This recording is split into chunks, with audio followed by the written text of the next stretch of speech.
I have been trying to tell people that tag team mode in Bleach Heat the Soul 7 is actually pretty fun and actually pretty saucy. Now, I've just discovered for the first time a touch of death in this game using Rukia in Shikai state and Ulquiorra in his Segunda Etapa, or second release form I think it's called.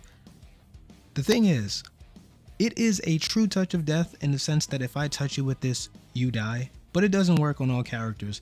Obviously, if they have more than the amount of damage that the combo outputs, which is 4,414. Kenpachi seems like the only example of a character that will survive such an attack, and it does take away at least 80% of his health. So that's still pretty good to me. Now before I show you the combo, let me show you my tag support, which is, like I said, Ulquiorra and his Segunda Etapa. I stepped back because he has a pretty wide and devastating horizontal range of attack, and I love this support. I used to use the meta, which is Hollow Ichigo seems to be the meta, at least because he has very good range because he uses Getsuka Tensho. He does 3 attacks, meaning that you have so much time to follow up. He OTGs as you would expect, and he's just really good pressure on block as well. But what I love about Ulquiorra is that he ever so slightly angles his attack upward, so it's like a little dive and rise. Let me show you it one more time. Which means that I can wait to the last minute. Let's say I do Byakurai, right? I'll do 2, and he rises them up higher than a Byakurai would, or higher than any standard OTG would, which is perfect for my use case. Now let me show you the combo that I've been able to use Ulquiorra in. Once again, it is a touch of death on most characters, but for Zaraki, he will survive this. And then I'll show you it on most of the other characters because they're guaranteed to die from it.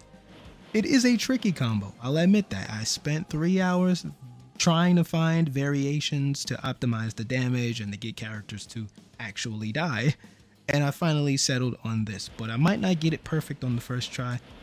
The timing is very tricky. So of course I use Soul Code 1 because I love the pressure that I can put on with Soul Code 1. Okay, first try. Now you'll see it does about 4,414. Yep. Which for any other character is good night. It's good riddance. It was nice knowing you. But for Zaraki, he will survive and live to tell the tale. Anywho, let me show you that same combo on another character. Now for those that don't know, you can use tag team characters against a one-man team, or you could do a true 2v2. Now, you would think it's unfair to use 2 characters against one, but how I tend to use tag team is not switching the characters. You probably never ever see me use Ulquiorra in his Segunda Etapa form. Not because he's bad in any way, I actually think some of his moves are pretty cool, right? But I prefer to use his support over anything else. So also, every labbing video that I bring you guys is done on recovery mode, which means that if the CPU or the AI has an opportunity to quick recover, which would deem this not a true combo, they would.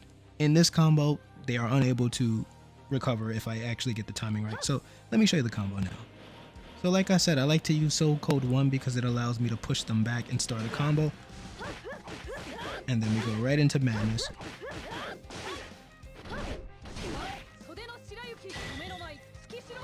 Alright, let's see if we can get it. Nope.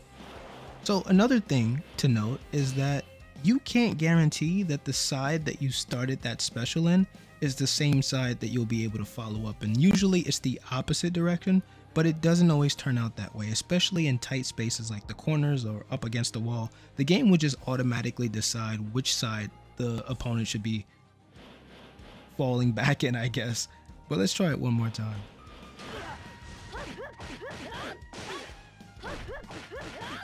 I hope we can get it this time.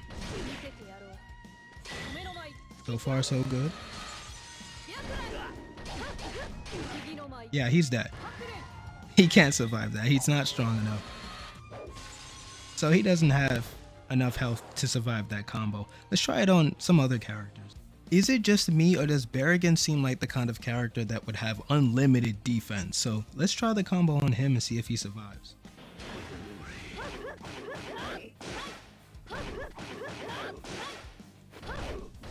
So far so good. Alright, let's see. Which side? Left or right? Left it is.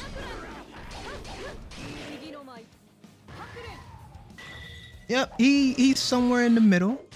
He's not exactly a Kenpachi, and he's not exactly a Bankai Ichigo. He's somewhere in the middle. So at least we know that each character has their own health bar. Now, one day maybe we'll get the raw numbers.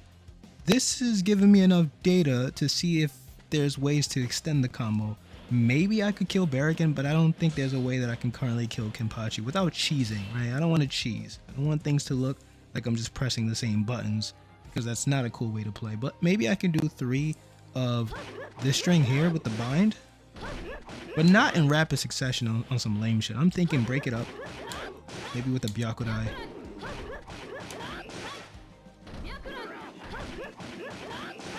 And then something like that. Oh, couldn't tell which side he was on, but you can already see the health is diminishing pretty quickly. Now, the more resets I do is the more opportunities my opponent gets to burst out of something like that. So it's not necessarily true in a sense that it'll always work and you can just do it whenever you feel like it. Most of the time, your opponent will be able to burst, but that's why you don't want to be too predictable on the openers that you use. So I can probably start with something like that. Hold on. I could probably start from this far away. See?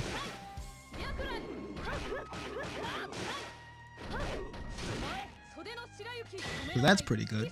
Let's see if I can keep it going. Nope. Because I couldn't tell which side he was going to end up on.